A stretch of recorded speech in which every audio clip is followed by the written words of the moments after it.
Hello everyone, and welcome back to a new video. In this video, I'm gonna show you guys so you can edit Lightbox on Wix.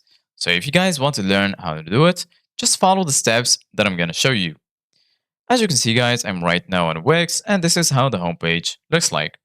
So right here, as you can see guys, you're gonna find the option to create a new folder, and right here you can create a new site.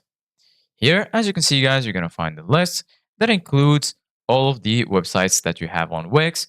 So right now, for example, I'm going to go to this website, hover my mouse over it, and then right here, you're going to find select and edit site.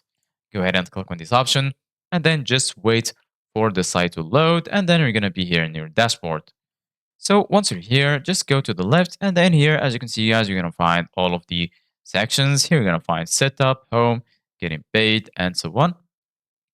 And then here you're going to find the option to edit your site. Go ahead and click on this option, and then it will redirect you to this tab. So basically, guys, right here, this is the Wix editor where you can customize your website. So basically, guys, here in the left, you're going to find all of the tools that you will need in order to customize your site, such as the option to add an element. Here you can add section, pages and menus, design site, and so on.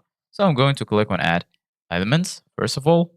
And right here, as you can see, guys, you can add all of these elements. And if you want to add a lightbox, just go here to site pages and menus. And then here you're going to find site menu, store pages, blog pages, and lastly, light boxes. Click on light boxes. And then as you can see, guys, this is your light box. You can just click on these three dots right here. And then as you can see, guys, here you can manage your light box. You can set triggers. Here you're going to find the settings for your light box.